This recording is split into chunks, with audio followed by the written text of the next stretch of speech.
So आता आपल्याला ना आज फॉल ऑफचे जे ऑब्जेक्शन्स आहेत तर त्याच्यावरती आपल्याला चर्चा करायची आहे. हा खूप इम्पॉर्टंट टॉपिक आहे आपल्या सगळ्यांसाठी. कारण जर आपण बघितलं की नंबर ऑफ डेमो आपण महिन्याभरात जे देतो ते साधारणपणे 22 ते 25 डेमो देतो आपण. या 22 ते 25 डेमोमध्ये आपला सक्सेस रेशो म्हणजे जे ॲडमिशन्स डन होतात या ॲव्हरेज जर काढलं तर 4 किंवा 5 ॲडमिशन्स आपले डन झालेले असतात. त्याच्यातले राहिलेले जे 17 आपण काउन्सिलिंग झालेले असतात तर त्या 17मध्ये आपण 10 लोक निगेटिव्ह जरी पकडले तर 7 लोक असे असतात की ते तुम्हाला सांगतात सर आम्हाला प्रोडक्ट आवडला आहे, कन्सेप्ट आवडली आहे, आम्ही घरात चर्चा करतो, आम्ही तुम्हाला उद्या सांगतो, सर माझी थोडीशी फायनान्शियल ॲडजस्टमेंट बघतो, मग 1 वर्षाचं घ्यायचं की 2 वर्षाचं घ्यायचं ते बघतो, किंवा मुलाशी चर्चा करतो, किंवा थर्ड पार्टी कोणाला तरी आम्ही त्यांच्याशी सल्लामसलत करतो, आम्हाला तर आवडलं आहे पण त्यांच्याशी बोलून पण तुम्हाला 2 दिवसात आम्ही कळवतो. वेगवेगळे कारणं देतात आणि ते आपल्याला त्या सेम डेला येस किंवा नाही नो सांगत नाही आणि ते आपल्याला 2-3 दिवसाचा वेळ मागतात किंवा काही वेळ मागतात. बरोबर. सो जे कारण दिले जातात त्यांना आपण ऑब्जेक्शन्स म्हणतो. बरोबर. की त्यांचे कारण आहे, मुलाला विचारतो, मुलावर ट्रस्ट नाही, पैशाची ऍडजस्टमेंट करतो, याला विचारतो, त्याला विचारतो, शाळेला विचारतो, हे झाले कारण. कारण म्हणजेच काय ते ऑब्जेक्शन्स आहे. बरोबर. पण माझ्यामध्ये असा विषय आहे की ऑब्जेक्शन जर आपण साईडला ठेवले तर असे पण काही रिझन्स असू शकतील की त्याच्यामुळे त्या दिवशी तो डेमो किंवा ती ऍडमिशन जागेवरती स्पॉटवरती डन होऊ शकलेली नसते. मग आपल्याला पहिले ते कारण शोधले पाहिजे. बिकॉज जर आपण स्वतःला कम्पेअर केलं अदर लोकांमध्ये, अदर टीम्स किंवा अदर लोक जे काम करतात ई लर्निंग मध्ये, तर कदाचित मला असं जाणवतं की आपला रेशो आणि त्यांचा रेशो खूप वेगळा आहे. म्हणजे जे लोक आता ई लर्निंग मध्ये 2 लाख रुपये 2.5 लाख रुपयाचा बिझनेस करतात ते खूप मोजके डेमो देतात पण त्यांचा कन्व्हर्जन रेशो जो आहे तो हाय.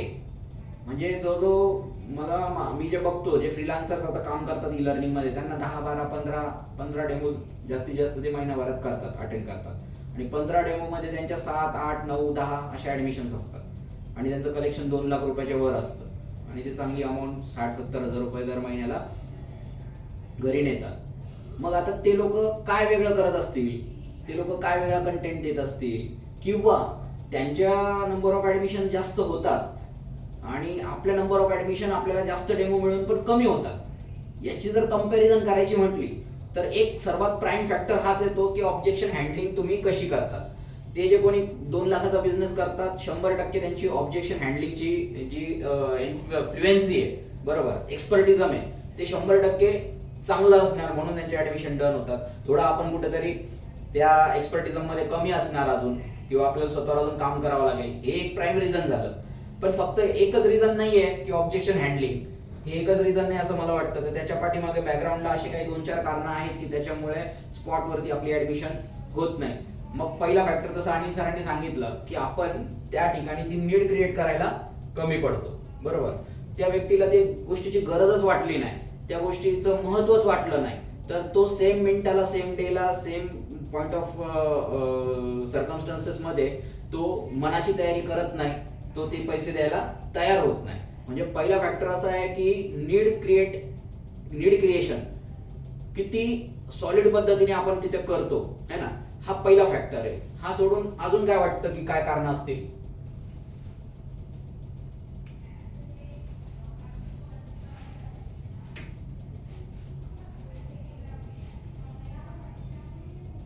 अजून काही कारण असतील की त्याच्यामुळे डिसिजन नाही झाला किंवा त्याला तेवढं नाही झालं, पटकन त्याने डिसिजन नाही घेतला सेम डेला?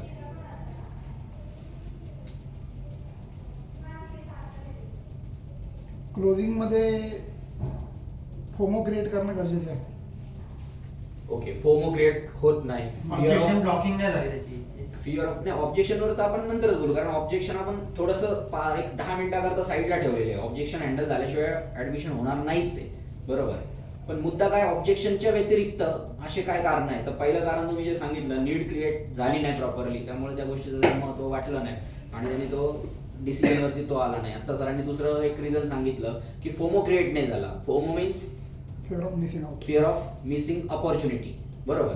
ती अपॉर्च्युनिटी आलेली त्याच्या दरवाजावरती आणि ही अपॉर्च्युनिटी आता ती मिस होईल बाबा आपली. आपण जर आज डिसाईड नाही केलं की हे घ्यायचं की नाही घ्यायचं, तर सरांनी एवढी मोठी अपॉर्च्युनिटी माझ्या मुलासाठी आणलेली आहे, कदाचित ही अपॉर्च्युनिटी मी आज डिसिजन नाही घेतला तर उद्या माझ्या हातातून ही संधी निघून जाईल, याची जी भीती आहे ही त्याला वाटलीच नाही, त्याला ती अपॉर्च्युनिटी म्हणून समजलीच नाही. मुद्दा काय आहे की आपण जे घेऊन गेलेलो आहे, आपण जे त्याला देतोय, आपण ज्या पद्धतीने त्याला ती स्कॉलरशिप वगैरेचं महत्व प्रेझेंट केलेलं आहे, आपण स्वतःला ज्या पद्धतीने प्रेझेंट केलेलं आहे, त्या सगळ्या प्रेझेंटेशन मधून कदाचित त्याला हे लक्षातच आलं नाही की ही माझ्या मुलासाठी आलेली एक संधी आहे, अपॉर्च्युनिटी आहे. आणि ज्यावेळेस तो शेवटी म्हणतो सर मला 2 दिवस द्या, आणि मग ज्यावेळेस आपण त्याला त्या 2 दिवस द्या म्हटल्यानंतर काही गोष्टी आपण बोलतो, त्या बोलण्यातून त्याला असं वाटतच नाही की ही अपॉर्च्युनिटी माझी मिस होते, ही संधी जर माझी गेली तर मला परत ही संधी मिळणार नाही. आणि त्या अपॉर्च्युनिटीचं इम्पॉर्टन्स त्याला कळलं नाही, ती भीती त्याला वाटली नाही की ही मिस होईल माझ्याकडनं अपॉर्च्युनिटी, म्हणजे फोमो क्रिएट नाही झाला. आणि फोमो क्रिएट नाही झाला म्हणून तो ती ऍडमिशन त्या जागेवरती करतच नाही. तो शेवटी तोच बोलतो की सर बघूया 2-3 दिवसांनी, मी सांगतो तुम्हाला. हे दुसरं रिझन असेल. अजून तिसरं रिझन काय असेल?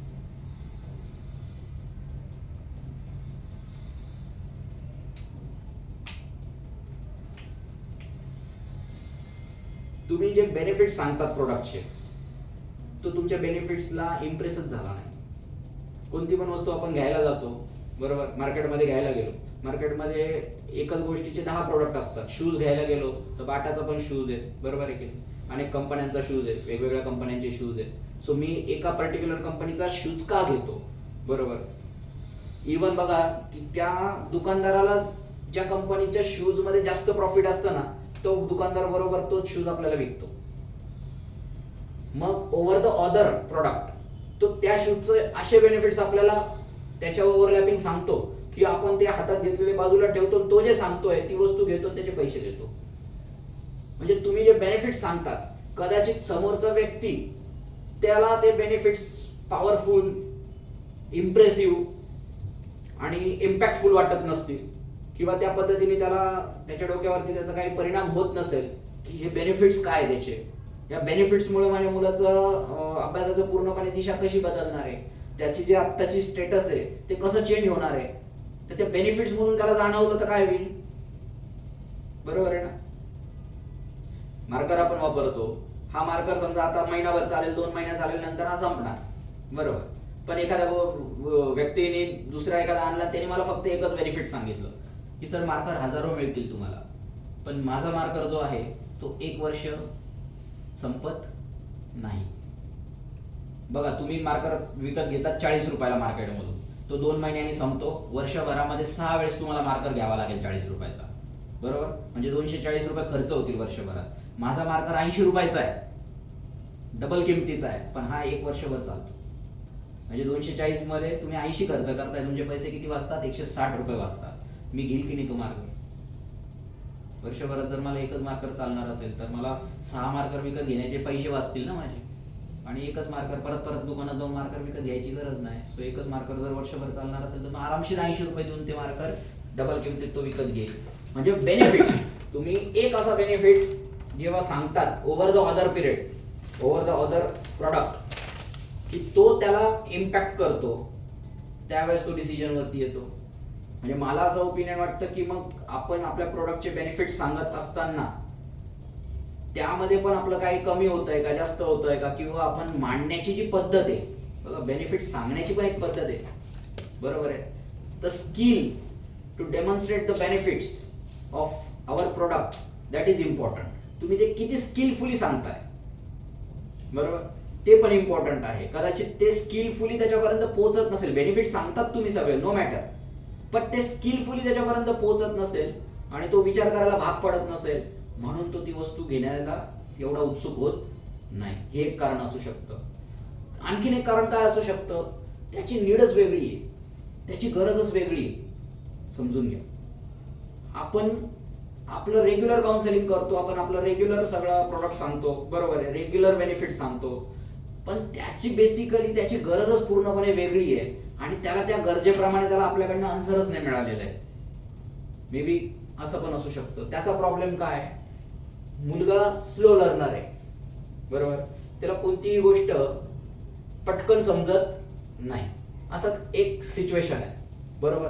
मग मी काय करतो, मी गेल्यानंतर एज्युकेशन सिस्टम कशी प्रॉब्लेमॅटिक आहे, शाळेमध्ये कसा प्रॉब्लेम होतो, ट्युशनमध्ये कसा प्रॉब्लेम होतो, वगैरे वगैरे, पॅरेंटिंग समजून सांगितली सगळी, ओके, सगळं झालं. ब्रेन मॅपिंग समजून सांगितली, रेग्युलर सांगितली, जशी आपण प्रत्येक डेमोला सांगतो तशी ब्रेन मॅपिंग आपण त्याला समजून सांगितली, आणि नंतर मी आपलं प्रोडक्ट दाखवला बेनिफिट सांगितले, रेग्युलरली बेनिफिट सांगितले, क्लोजिंग वर आलो, सर घेता का?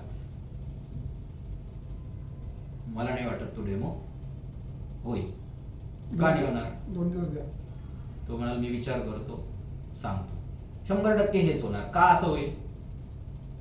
नीड वेगळी, त्याची नीड वेगळी, स्लो लर्नर आहे ना त्याच्यामुळे बेनिफिट्स काय कामाचे नाही. एखादा व्यक्ती समुद्र किनाऱ्यावरती उभा आहे, त्याला इतकी तहान लागलेली आहे, 2 तासापासून घसा कोरडा पडलेला आहे आणि समोर पाणीच पाणी, समुद्र आहे, काय फायदा आहे? नो मॅटर, पाणीच आहे, त्याला गरज पाण्याचीच आहे. पण जे समुद्राचं पाणी आहे ते त्याच्या उपयोगाचं नाहीये, ते खारं पाणी आहे, त्याच्या काय उपयोगाचं नाहीये. पण बाजूला कुठेतरी एखादा लिंबू सरबत विकत असेल आणि तो म्हटला ही पाण्याची बाटली माझ्याकडे आहे पण ती 20 नाही 40 रुपयाला आहे, तर अशा वेळेस ते समुद्राचं पाणी त्याच्यासाठी इम्पॉर्टंट नाहीये, ते बाटलीभर पाणी 40 रुपयाला तो विकत घेऊन ते पाणी पिईल. म्हणजे काय की गरज कोणती आहे, तुम्ही त्याला काय डिलिव्हर करताय. तुम्ही अभ्यास दाखवण्यासाठी गेलाय किंवा स्टडी बद्दल बोलायसाठी गेलाय किंवा एज्युकेशन बद्दल बोलायसाठी गेलेला आहे म्हणून तुम्ही 2 तास खूप चांगलं एज्युकेशन बद्दल बोलले, सगळं समजून सांगितलं म्हणजे तुम्हाला त्याने पैसे देईल तो, असं होत नाही. तो तुम्हाला तेव्हाच पैसे देईल जेव्हा तुम्हाला त्याची गरज ओळखता येईल. त्याला नेमकं काय पाहिजे, त्या समुद्राचं पाणी काय उपयोगाचं नाही त्याच्यासाठी. आपण सांगितलेलं 2.5 तासाचं जे काही काउन्सिलिंग आहे ते त्याच्यासाठी काय उपयोगाचं नाहीये. त्याची गरज आहे, माझा मुलगा स्लो लर्नर आहे, माझ्या मुलाला तुमचा अभ्यास पटकन ग्रास्प का होईल, कसा होईल हे समजून सांगा. आणि मी जर त्याच्यावरती जास्त मला बोलताच आलं नाही, मला जर त्याच्यावरती 10 बेनिफिट तिथल्या तिथे तयार करून त्याला सांगताच आले नाही, तर तो घेणार नाही. पण मला जर तिथल्या तिथे त्याला असे 10 बेनिफिट सांगता आले की त्या बेनिफिट मधून त्याला कळलं की माझा स्लो लर्नर मुलगा जो आहे त्याला ह्या कन्सेप्टचा 1000% फायदा होईल, अशा 10 गोष्टी जर मी सांगितल्या आणि त्याला त्या पटल्या, तर हाच जो 2 दिवसांनी जाणारा डिसिजन आहे तो कधी होईल? स्पॉट वरती होईल. करेक्ट आहे, बरोबर आहे. कदाचित अजून एक कारण असं असू शकतं की शेवटपर्यंत पालकांचा आणि आपला बॉन्डच तयार होत नाही. त्याला कारण असतात, भरपूर कारण असतात, बरोबर आहे. आता नो मॅटर, आपण सगळ्यांनी डेमो दिलेले, कोणाच्या घरात लहान मुलगा असतो तो कनेक्ट होऊ देत नाही, कोणाच्या घरात काही फर्निचरचं घराचं काम चालू असतं ते त्याच्यात एंगेज असतात, तिथे आपल्याला काही करता येत नाही, बरोबर. तिथे आपल्याला त्यांना जास्त काही अडवता येत नाही, पण बॉन्डिंगच होऊ शकलं नाही. मग आपण अशा ठिकाणी जर मला माहिती की बाबा हे वेल सेटल्ड लोक आहेत, पटकन 10-20 हजार रुपये आरामशीर खर्च करू शकतात यांनी ठरवलं तर, बरोबर आहे. पण मी जर आता इथे डेमो दिला आणि ह्या सिच्युएशन मध्ये दिला आणि माझं जर बॉन्डिंगच होणार नसेल तर मला माझा डिसिजन होणार नाही. सो तिथे आपण काय करतो, डेमो देतो आपण तिथे, ती चूक करतो आपण तिथे. मग आपण तिथे काय केलं पाहिजे, आपण त्यांना प्रायमरी इन्फॉर्मेशन इंट्रोडक्शन दिलं पाहिजे की सर आरती सर मॅडमचा फोन आहे, आरती भारतो MD.